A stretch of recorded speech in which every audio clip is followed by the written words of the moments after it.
Hi, this is Stephanie Lotvin of Telly Bean Knits, and today I want to share some of my favorite tips and tricks for stranded colorwork. Now, this is not going to be an introduction to stranded colorwork. Instead, it's going to be a tips and tricks video that incorporates some of my favorite techniques for getting good tension and good results with my stranded colorwork. All of these tips and tricks are very simple, and you can incorporate them into any stranded colorwork project, including projects that you've already started.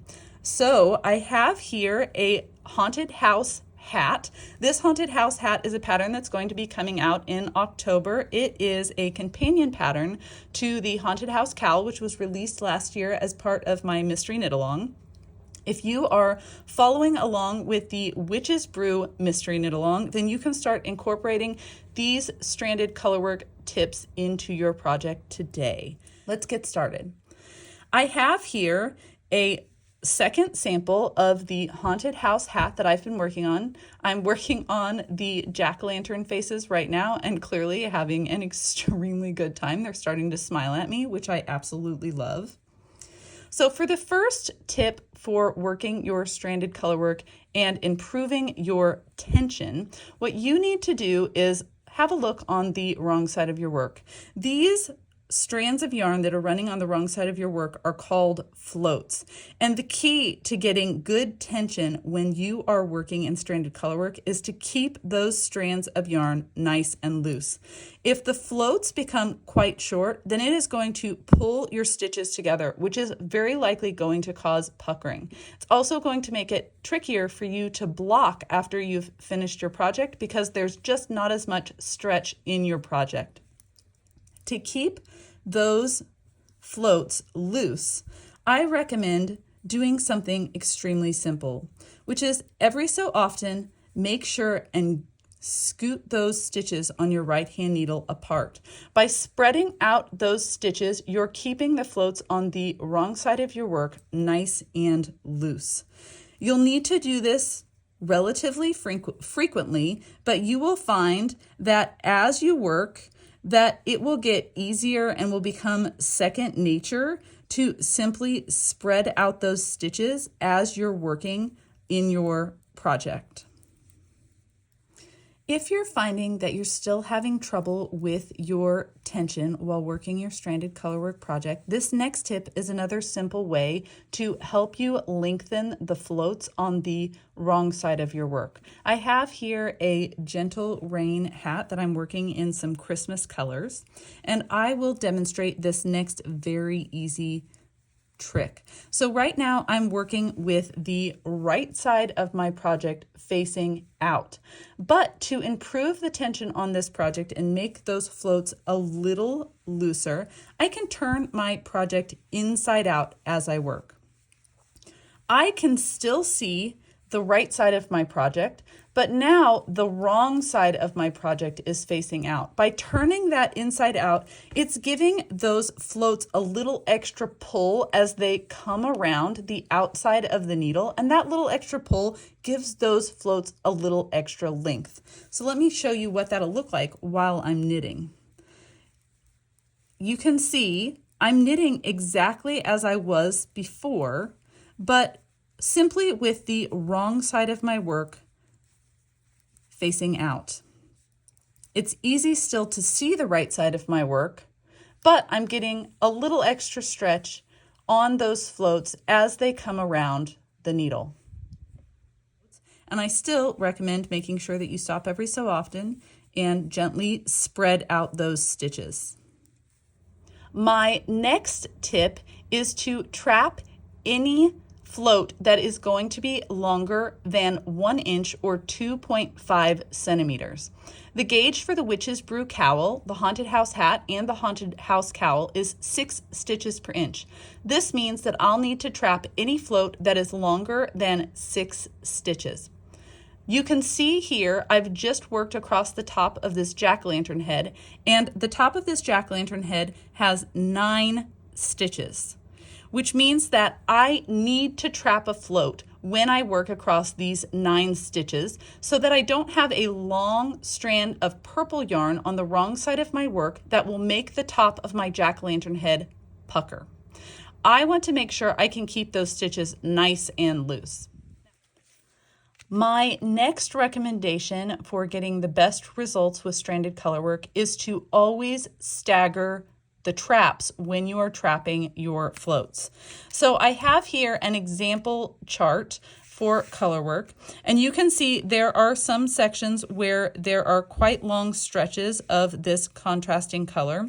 I have 1, 2, 3, 4, 5, 6, 7 stitches here in round 3.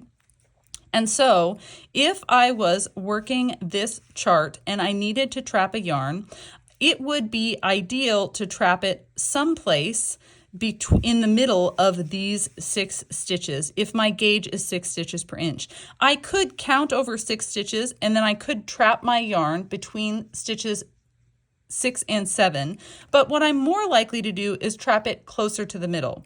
And something I recommend doing if you have trouble keeping track of your traps for your floats is you can actually mark on the chart where you have trapped your yarn. The reason that I recommend doing this is because it is really useful to stagger the traps.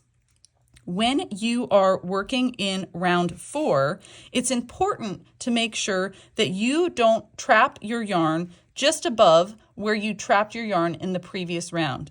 So when I come to round 4, I would trap my yarn on between one of these other stitches in this round. So if I trapped my yarn between stitches 4 and 5 in round 3, I would not trap my yarn between stitches 4 and 5 in round 4. Instead, I could trap my yarn between stitches 3 and 4. And now I've staggered the placement of my traps in my colorwork. And by staggering those trapped floats, it's much easier to hide the traps when you are working your stranded colorwork project. This brings me to my next extremely simple tip for working your stranded colorwork project, and that is to occasionally peek back at your knitting.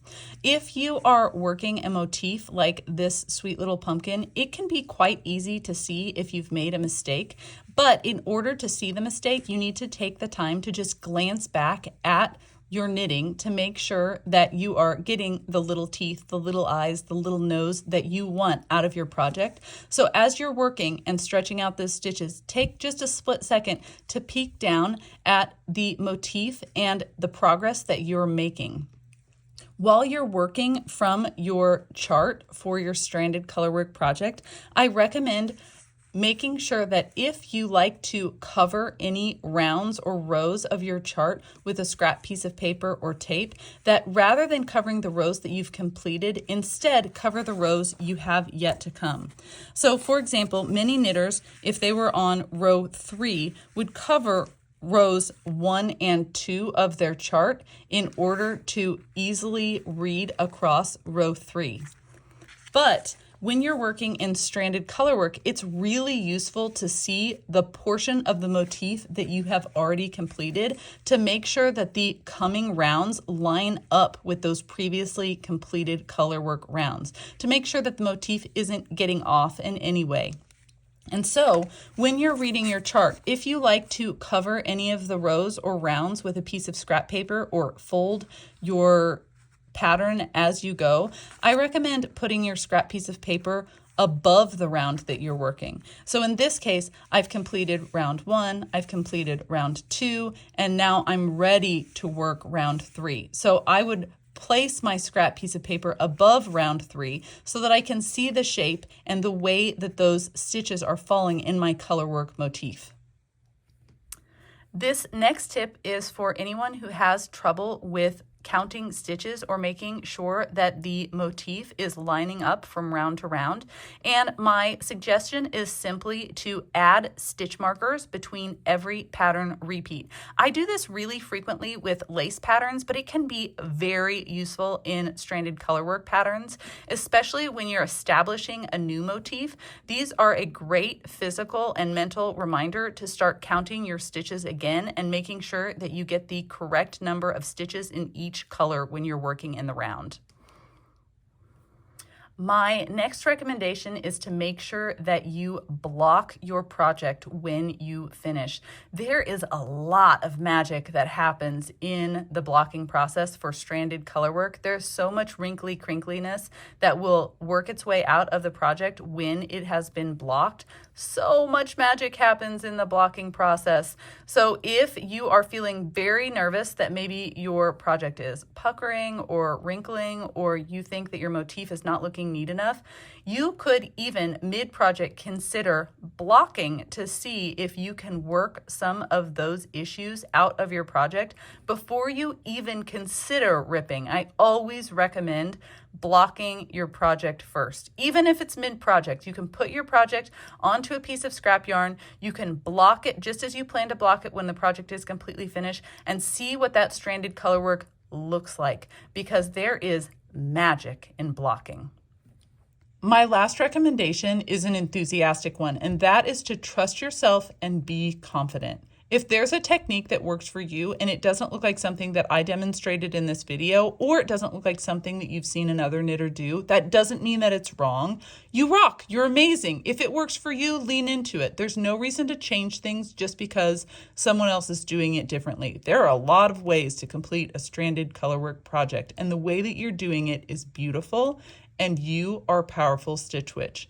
I hope you enjoyed the tutorial. Thank you so much for watching.